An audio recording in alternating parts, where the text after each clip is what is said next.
All right.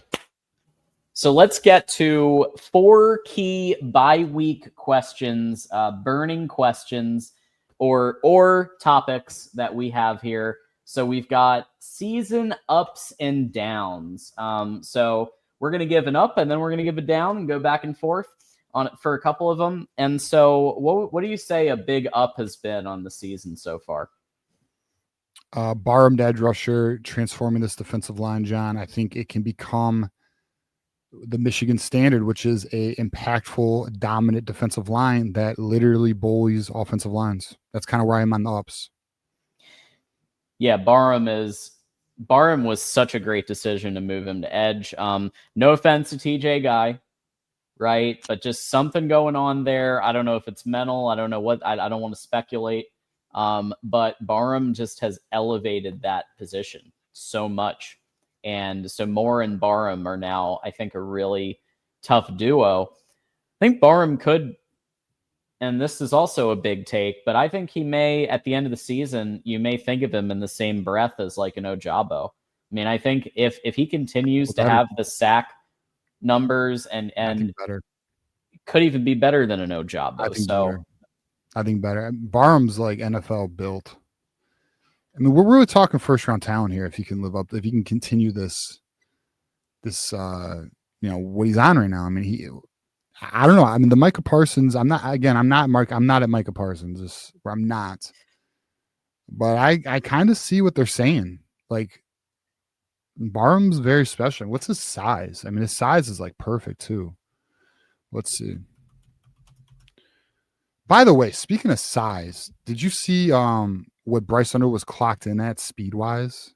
Barham's 6'3", 245, which is great. Perfect for that position. Which is great for that Sam roll edge rusher off the edge.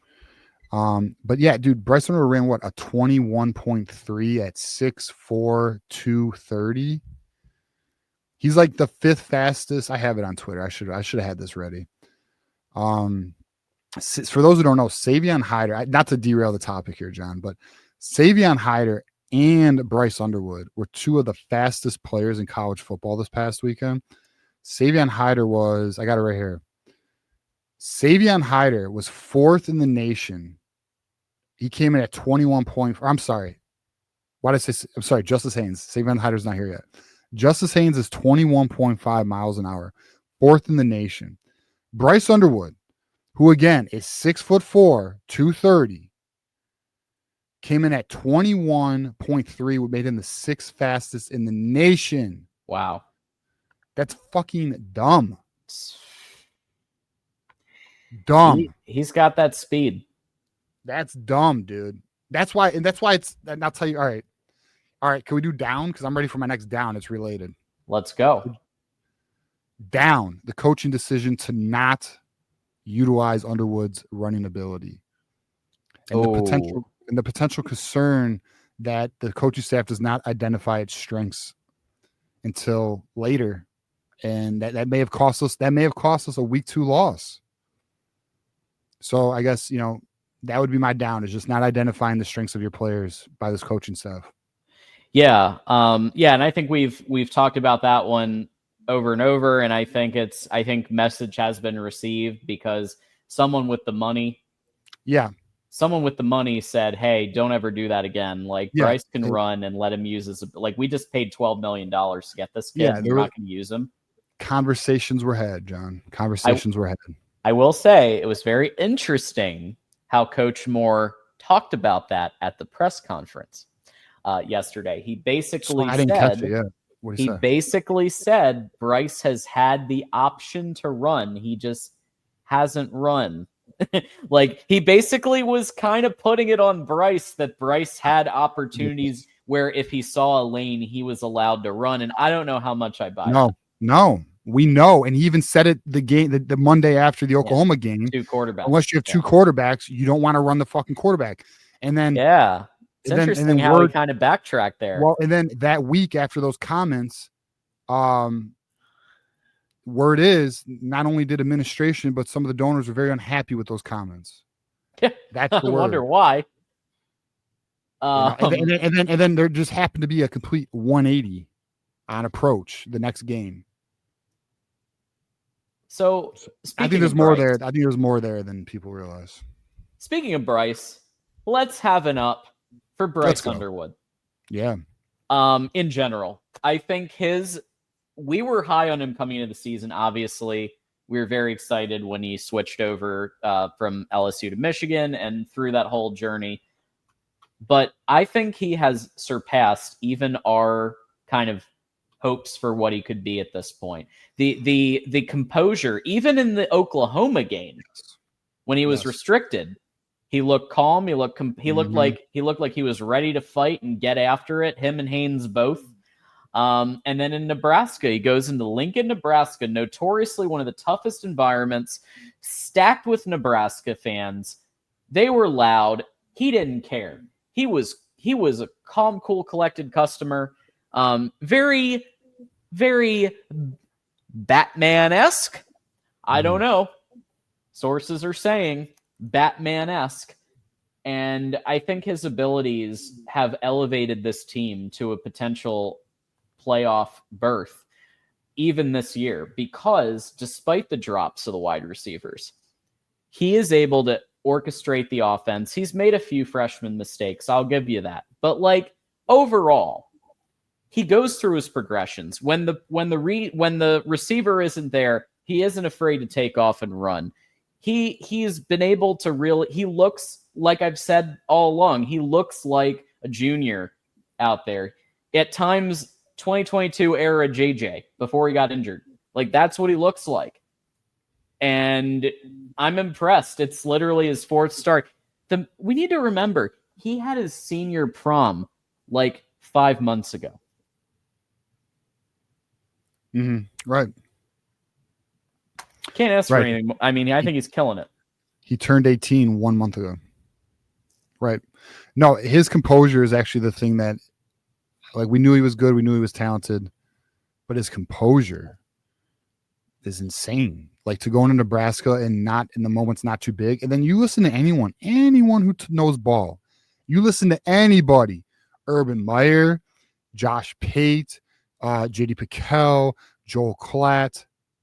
There's others too. There's a lot of others. They are just nothing but high praise, talking about he's elite. You got Urban Meyer comparing him to Cam Newton.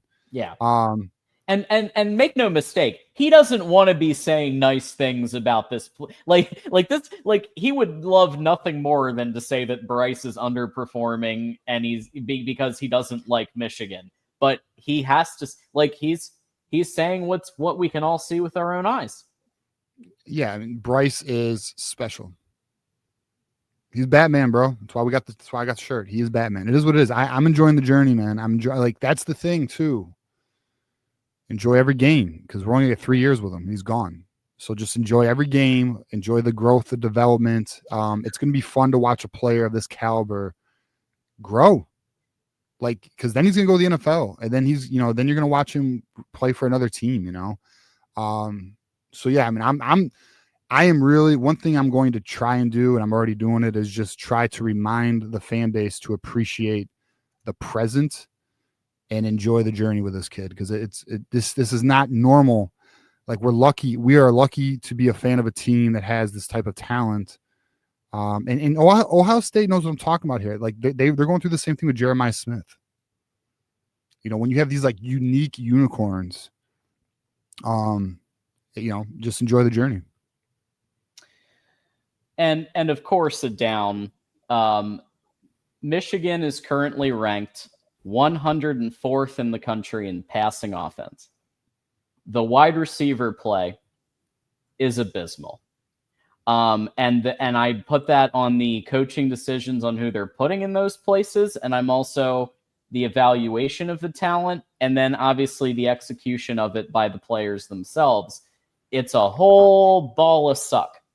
And I don't know what I thought with Soup Campbell coming that would change. The only positive I did see one positive, and I thought that the route running has improved from last year. That's pretty much what I came up with, because I was trying to figure something out. What's positive? Route running is looking crisper. Okay. But at the end of the day, this isn't good enough for a team that I think it's reasonable to with a quarterback of Bryce's caliber that we want to go for natties, man. We want to go for titles. 2023 ruled. I got the plaque. 2023 ruled, but guess what? We're not satisfied.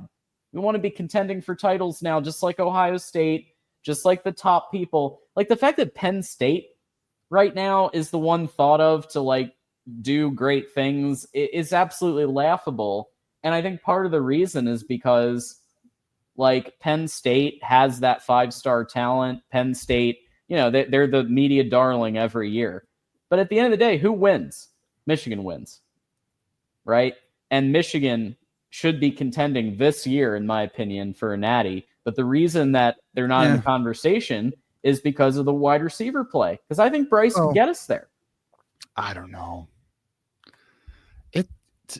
It takes we gotta learn how to win, John. I mean, I like there's that too. Like you could have all the talent in the world, right? Like for example, 2001 or 22. Like there comes a point where like even if you're good, your players have to learn how to win. And remember this too, Sharon Moore's got to learn how to win in those moments as well. He's not been a head coach through a playoff, right?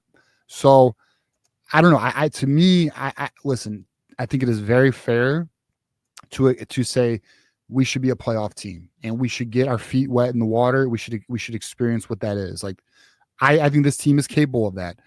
I really do. And we're going to hit on that more in a moment. But to win a national title, I don't know. Maybe I'm just reserved. I'll say this. If we had Bryce Underwood last year, though, with that team, I think that team could have made a playoff run. But to your point, John, like, so let me volley off of your down. Yeah. And so for a good here. Yeah. And shout out to Isaiah Hole for unearthing this stat. Through 4 games this year, Michigan is 26th in yards per play offensively. Versus last year, we were ranked 127. Thank you, Chip Lindsey. Yeah. Thank you, Justice Haynes. Thank you, Alfred. Right. Exactly. So the offense is already near top 25 in terms of yards per play. And here's the beauty of it. This offense is just starting to find its identity. It's just starting to, like, it's not even fully developed, right?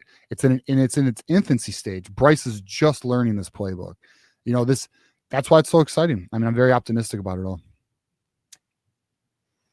Absolutely. So here's an interesting one. Which player is going to step up next? Somebody that we don't currently, it's not like a Justice Haynes who's already blowing it up, but like, who's the next player that's going to be making an impact for this team? Okay. I think it's going to be Andrew Marsh. I think Andrew Marsh is going to be the answer. I hope I didn't take yours, John, but I think Andrew Marsh is going to be the answer to our wide receiver situation. I think Andrew Marsh is going to gain more opportunity, and I think when you throw him the ball, he's going to make a play. So that's my answer. I'm going to go with Andrew Marsh. What you got for us, John? So, I mean, Andrew was definitely one, but I think Jaden Sanders. No, it's a great one. Right. I was trying to think of, okay, who's like in the freshman level, who's like, somebody, because Cole Sullivan, I feel like, he's kind of taken that next step. So he's already stepped up. I feel like now, I think Sanders fits that bill really well. He's already got 11 solo tackles, 5 assists. I mean, watch out for this guy because he's already dynamic. From Kilgore, Texas, freshman, already making moves here these 4 couple of games. Yeah, and just like wide receiver, we have a need on the back end. We need somebody to come in. It's a great, and just like you, John, I stayed away from Cole Sullivan because he's already kind of arriving. But yeah, I think Marsh and Sanders are excellent choices here. Kudos to us. Chat, let us know who you think is going to take the big step for this program. So I feel like we kind of know the answer to this one. And we've kind of mentioned it a couple of times, but we have it here as one of our questions. So maybe there will be a surprise. But what do we see as needing the biggest improvement in the bye week? All right, I'll let you go first, and I'll take. Because I have two that could easily be the answer. Okay. So obviously for me, it's wide receivers, which I've been harping on for a year, Yeah. right? So what? And I think it goes beyond, what they've said so far is okay. Use the jugs machine and like. Son of a bitch. All right, he'll be back. So mine is waiting for him to come back. Let's rip out the book. Yeah. Had a little blip there. Rip out the book and preconceived notions and who played in 2023 and play the best three guys who have the best hands, who can run routes, who can get separation. McCauley's one. Who else? Marsh, maybe. I want to find him. If it's Peyton O'Leary, cool. If it's Kendrick Bell, cool. I will say this. Kendrick Bell, I think Kendrick Bell has earned a little bit more playing time based on what he did recovering that onside. That was a great moment that then allowed Michigan to kneel it out and win the game. I think let's see what else Kendrick Bell might have. Couple extra packages for him. So if I'm going to call my shot, I'm going to say McCauley, Morgan, Marsh. That's what I think the best three are. We're going to find out though. So mine, what is the biggest improvement? Tackling. Wrap up. Mm-hmm. Cannot afford this shit. Not when we play against USC, especially when we play against Ohio State. I was telling Garrison, because Garrison was a little smarmy with me. He's like, "Oh, do you think you're gonna beat us?"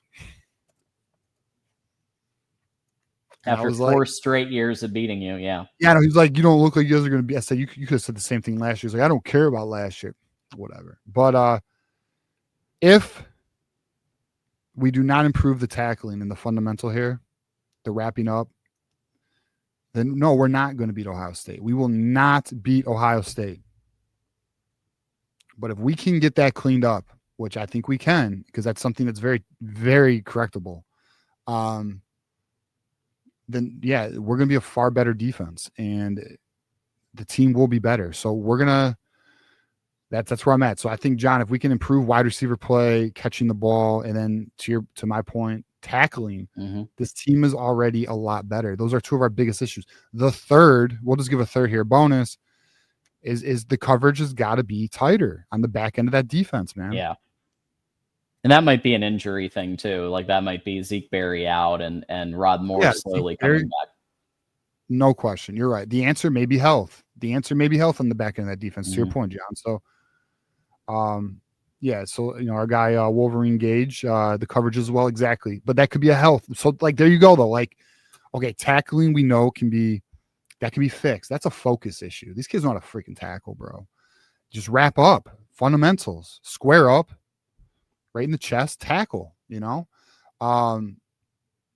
up, bro. And then, the offensive wide receiver play, that may be a more tricky, challenging one, but the answer might be Marsh emerging, maybe to be determined. And then, the back end of the defense may very well be health with Zeke Berry and Rod Moore coming back, to be determined though.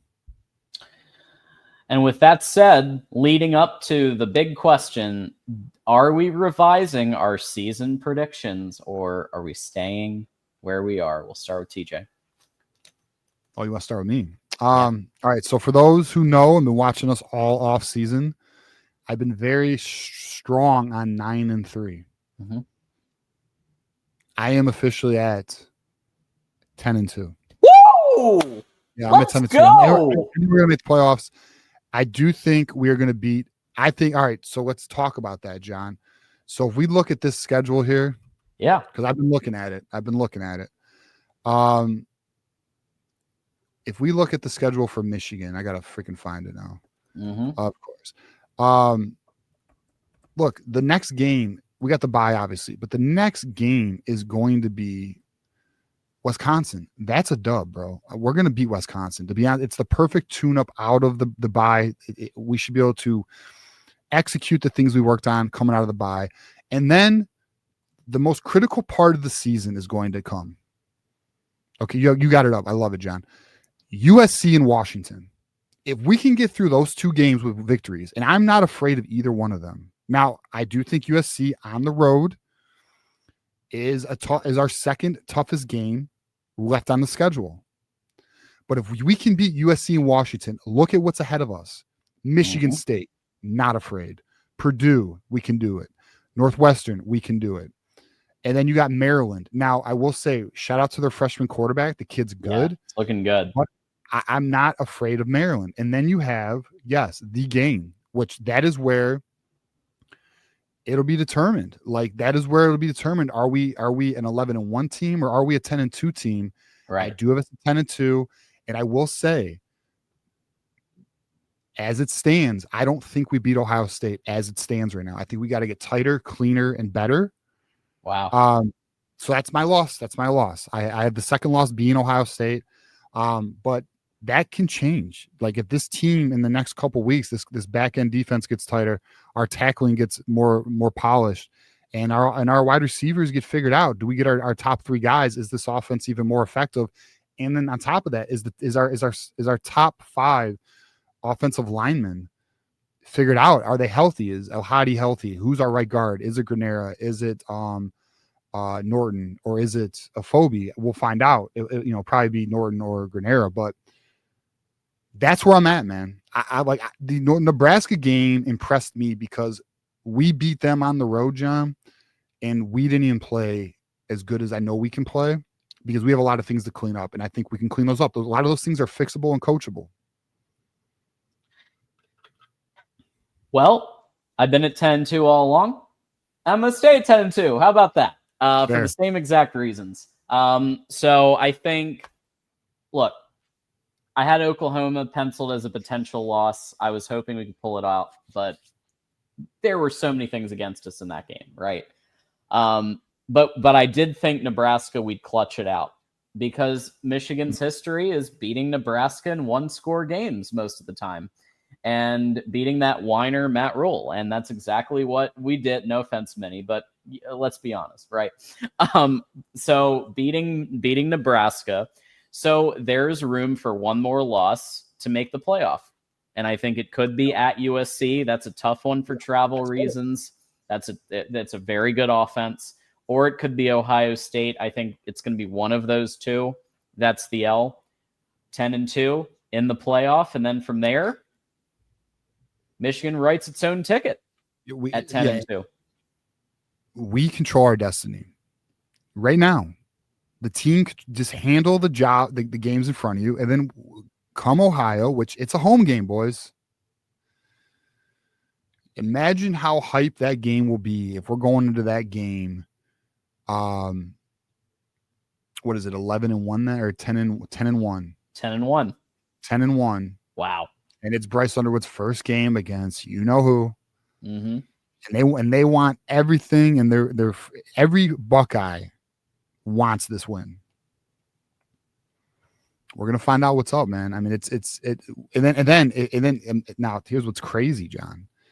What if we going to it 10-1 and we win that game? Big Ten championship, playoffs, good seeding. Yeah, I mean it's oof.